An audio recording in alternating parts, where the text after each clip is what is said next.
Thanks for joining me again for another edition of Wednesday Reflections. As we begin this evening, I want to share just a few prayer requests that relate to our church family here at the Plymouth Church of God.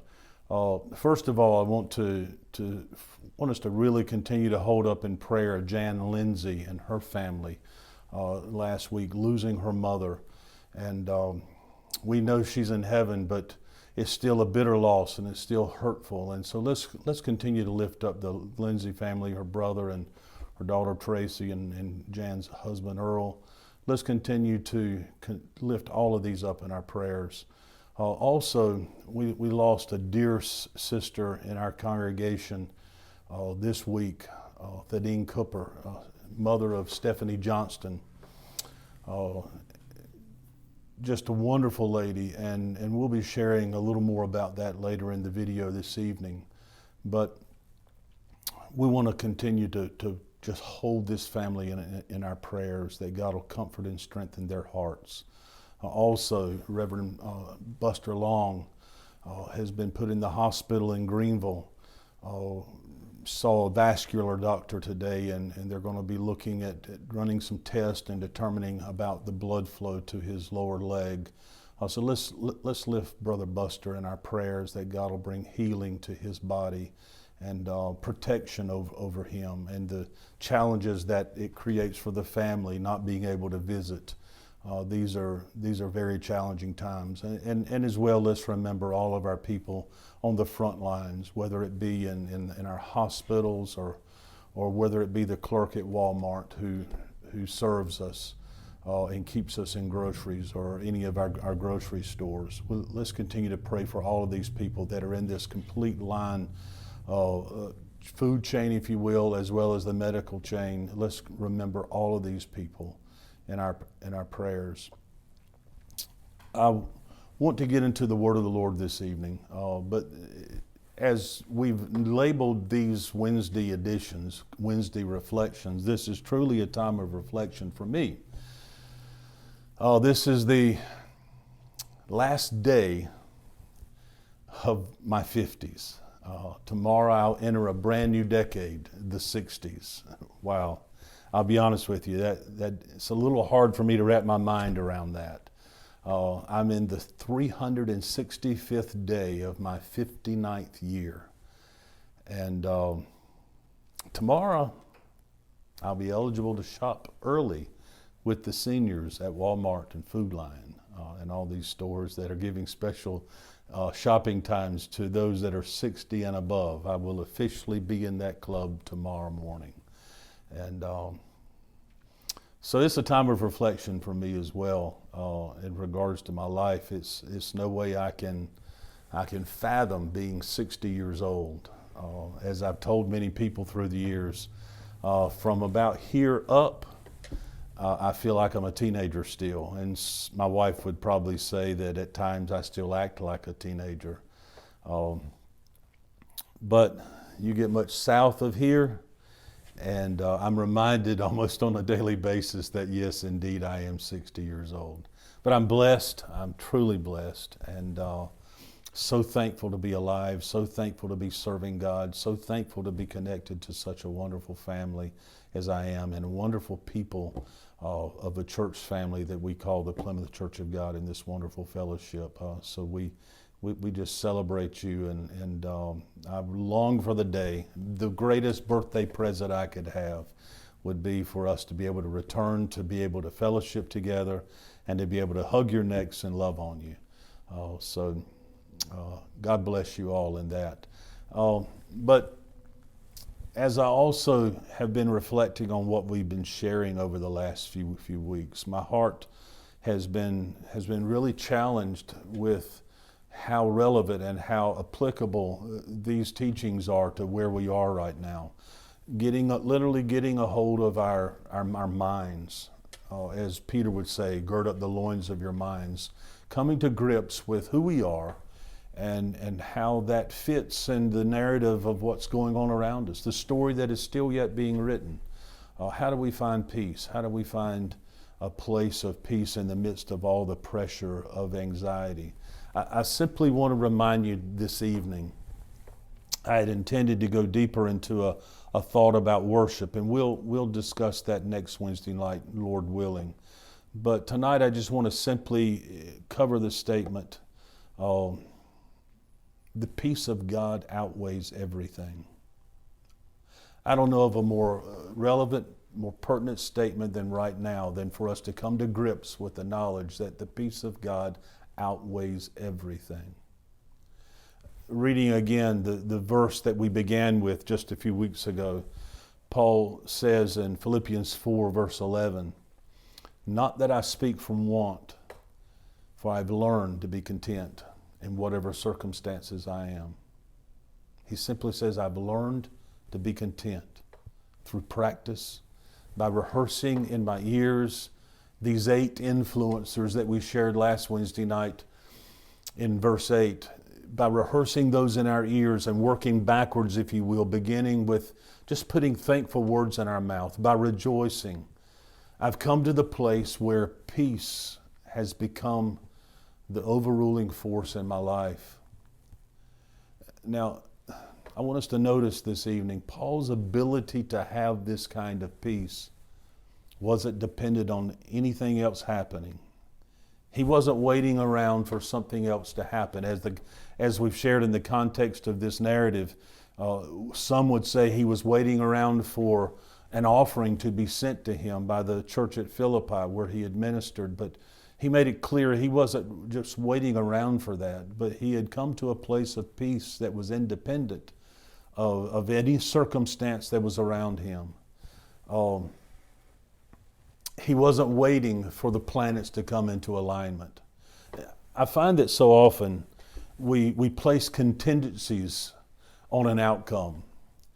We can feel this way if this happens, or I can be happy if this would happen, or if I could find a better job, then I would be better off financially and I could be happy.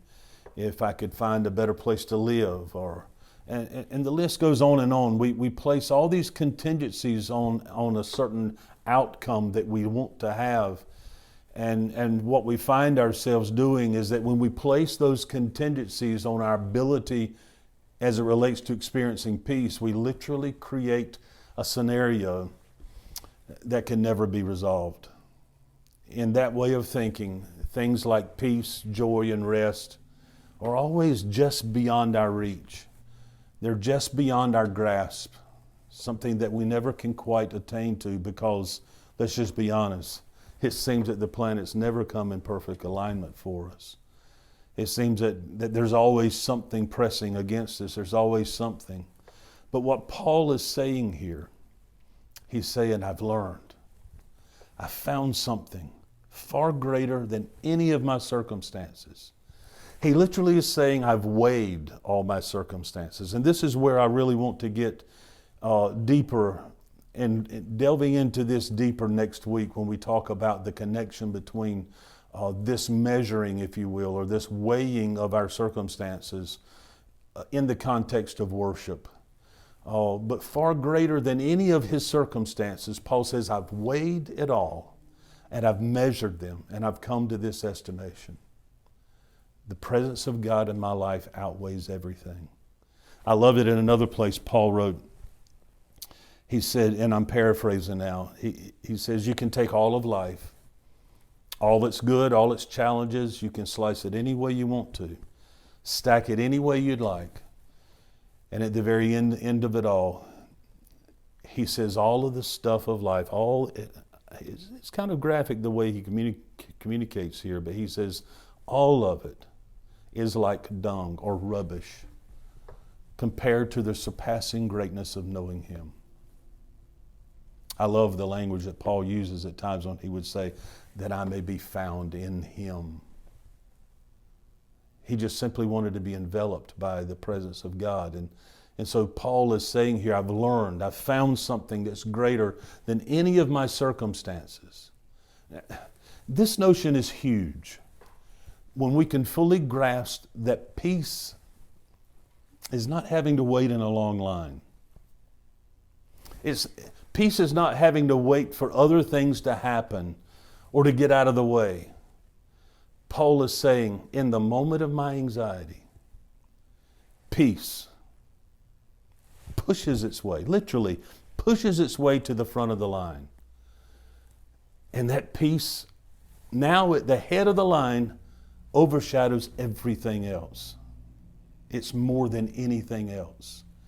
That's what we were referring to in a previous teaching where we said this peace, this contentment that Paul is speaking of here, the Greek word autarkes, it means to be so complete, so full, so satiated with God and His presence that there's no room for anything else, and certainly not room for anxiety. I want us to understand that this peace is available to us. It's not beyond your reach. I don't know if any of you are as old, by the way, just having turned 60. You have to be kind of in that club to remember these days. I remember as a kid seeing TV, and every week they would have the dog races come on. Most people today don't even remember that, but they were the greyhound races, and they would have this mechanical rabbit attached to a rail that would go around the track, and the dogs would chase this mechanical rabbit. I've never seen the dog catch that rabbit one time. It was always just beyond them. And beloved, that's kind of how the peace of God has become to many of us, is that we have come to think of it something that's just beyond our grasp. We'll never quite achieve it. But Paul is so clear here, because he practiced, because he learned, because he put into practice, because he simply put the words of Christ in his mouth. He learned to be content, to be full, to not have to live and want, always thinking your hopes and your dreams and your peace or your joy or your happiness is not contingent on any other thing. I love one distinction that I heard someone say many years ago, that there's a difference, there's a distinction between joy and happiness. They said that happiness depends on happenings occurring, happenings that we deem desirable, and then we can be happy. But joy is independent of happiness. Joy is independent of happenings. And peace is much the same way. It's independent of your circumstances, because we come to realize that the presence of God in our life absolutely outweighs and overwhelms whatever I'm facing. I want to remind you this evening that the powerful grace of God, the peace of God tonight, is not running a race trying to catch up to your circumstances. The peace of God is already at a place, at a position of rule, at a position of authority. The peace of God is already at a place that He is able to overrule and overshadow every one of these issues. The only thing that is required is for us to embrace that rule, to embrace Him. Because, beloved, we don't need God and anything else. We just need Him. We need His presence. We need His presence in our lives now. In this moment now. Whatever the enemy is trying to crowd into your heart, whatever the enemy is trying to press into your spirit, whatever negative thoughts, whatever negative things, your circumstances, your current reality seems to be pressing in upon you, I'm here to declare to you this evening that the peace of God is pushing its way to the front of the line. When it comes to our peace, He is a jealous God. When it comes to our peace, peace becomes a bully. Peace becomes the bully that is able to come to the forefront of things. I like Paul's writings to the church at Colossae when speaking of, speaking of the resurrection of Christ and what Christ accomplished on the cross. He said that He spoiled principalities and powers, triumphing over them. That's what He did on the cross. That's what He did on the cross, and that's what His peace is able to do for you on any given day. Is to bully its way, to take the bully of the playground, the enemy of your soul, the darkness that may be encroaching on your life, the difficulties that you're facing, the peace of God will take that bully by the neck, and he'll make hell pay. As I reflect on what Paul is saying, as I reflect on his simple statement, I've been absolutely captured by the notion of that statement. I've learned to be content. I want to end today with how this is actually lived out. One of the things I detest the most is for preachers and teachers to preach theoretically, or to preach lofty thoughts and ideas that none of us seem to ever be able to apply to our life. If we can't make this applicable, if we can't make this relevant to where we are, then we failed as communicators. And I want to make sure tonight that you understand that this piece is very attainable. And I want to share with you an example of someone that I know.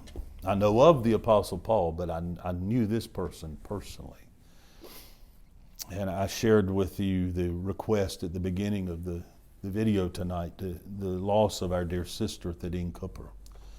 Oh, she actually lived this.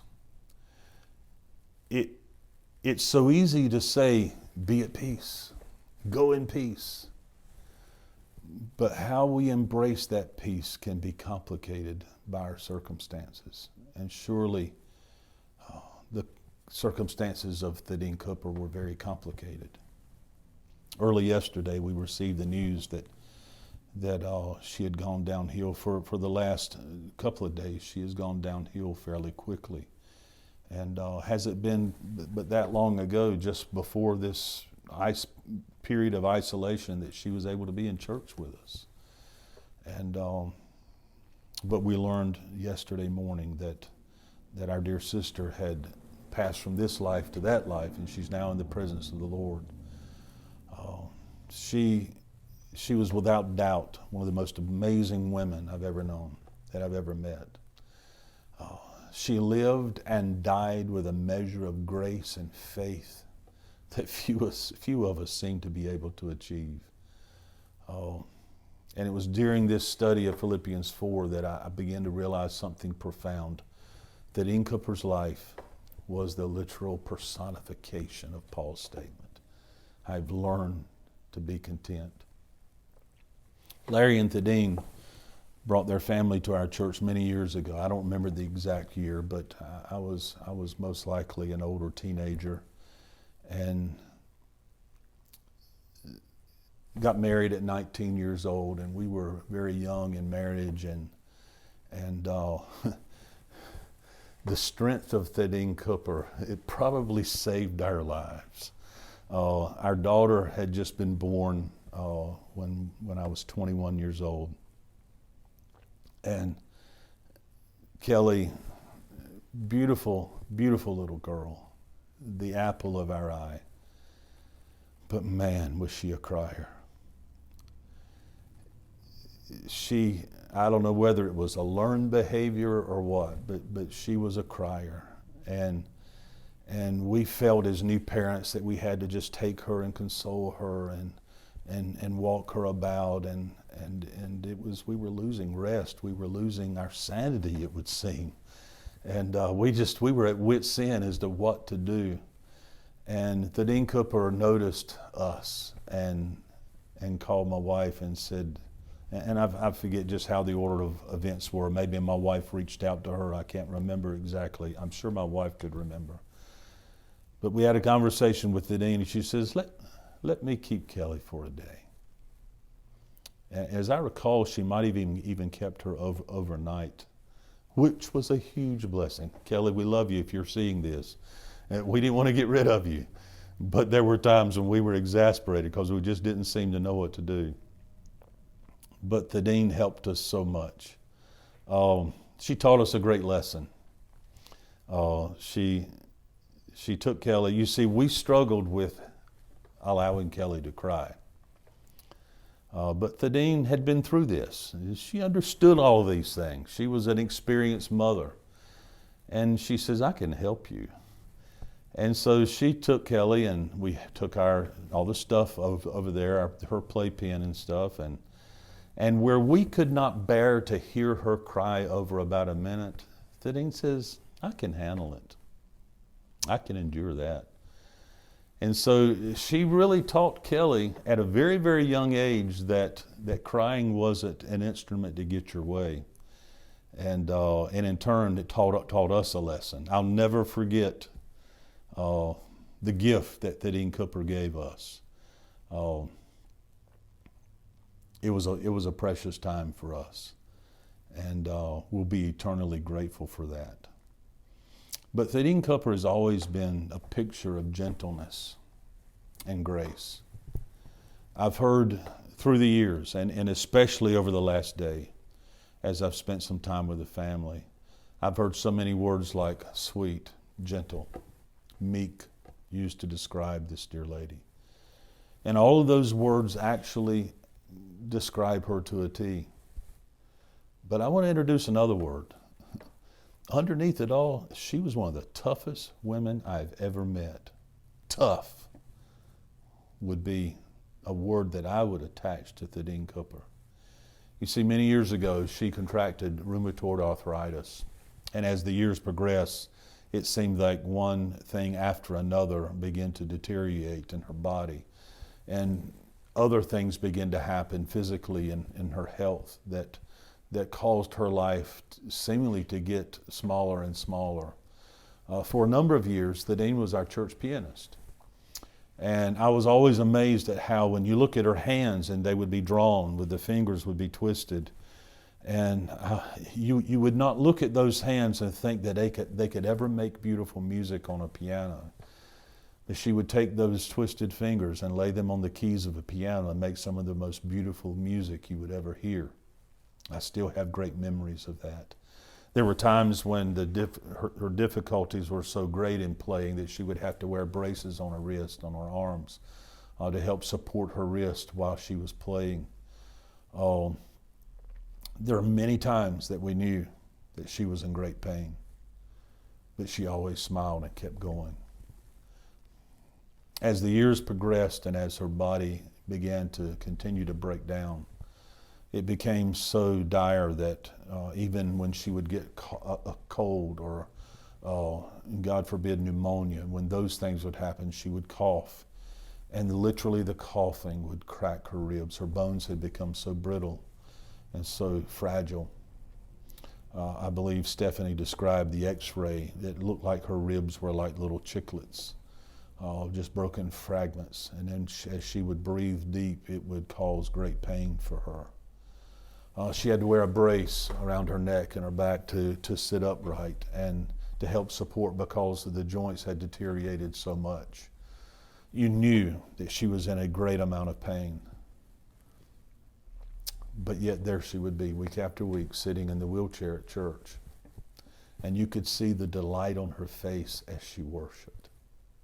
I think one of the greatest legacies of Thaddeus Cooper, as we are blessed to have 3 generations in our church. So it was Thaddeus Cooper sitting in the wheelchair at the end of the pew, on the second pew there near the front, and then you would see Stephanie, her daughter, who, by the way, plays just like her mother. And then you'll see Stephanie's daughters, Sierra and Savannah, sitting there. And it struck me one Sunday as we were worshiping, and an old hymn was being played, and without any books before our faces, I saw Thaddeus mouthing the words to the song, and then I looked, and of course Stephanie was playing the song. And then I looked, and Sierra and little Savannah were singing the words. Those words had been instilled into them, that the love of music, the love of God, the love of Christ had been instilled in their hearts all through the legacy and the life that was given by this one dear lady. And you could see the delight on her face as she worshiped, even in the midst knowing that she was in great pain and discomfort. You see, Thaddeus Cooper had learned to be content. She learned the power and the blessing of being content. her contentment was independent of any of her circumstances. She didn't have to wait for anything to happen to be at peace. Every day of her life, amidst all the pain. You would think that the pain would be first in line. You would think that the anxiety of that pain and the discomfort of her life would be the very first position in her life. But every day of her life, the peace of God would bully its way to the front of the line.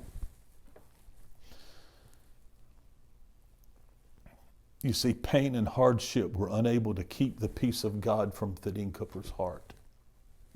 She lived that every day.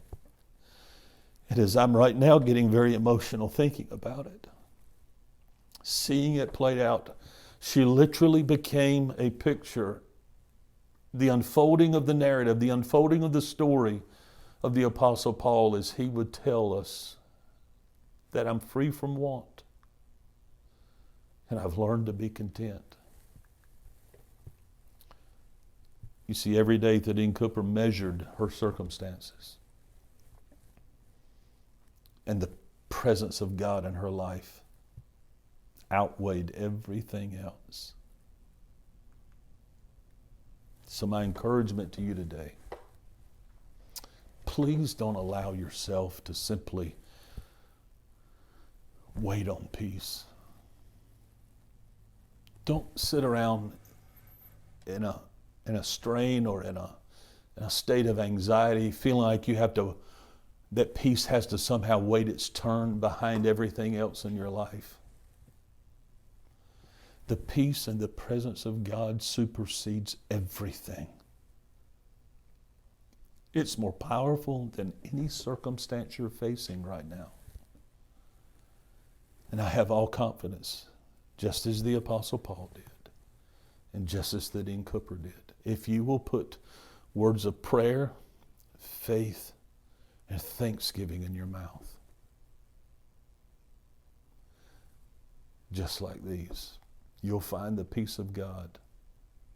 And you'll find that in your life, every day that anxiety tries to creep in, you'll find the peace of God bully its way to the front of the line and turn and say to all of those circumstances, no, today I am in charge. I am in charge. Beloved, the peace of God is still in control. The peace of God has bullied its way to the head of the line today. The peace of God is saying, I have you, I'm holding you, and you're in my grip, and I'm not letting go. I'm not letting go.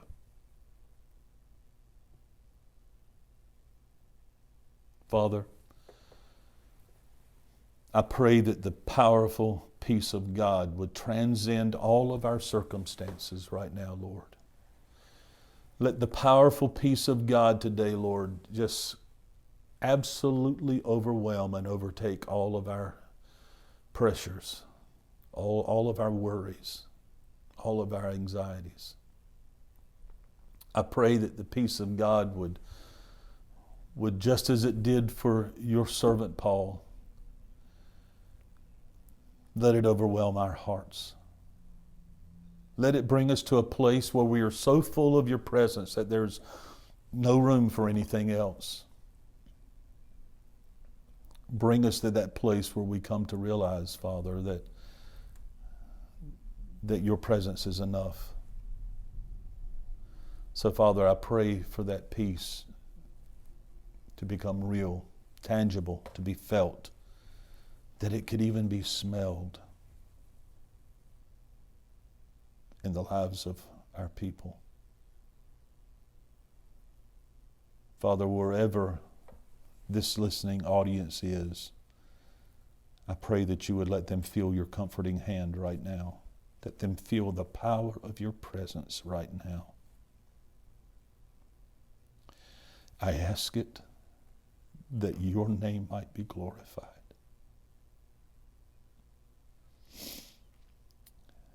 And I testify along with those 24 elders tonight, Lord, that all glory, all honor, and all power is due to you.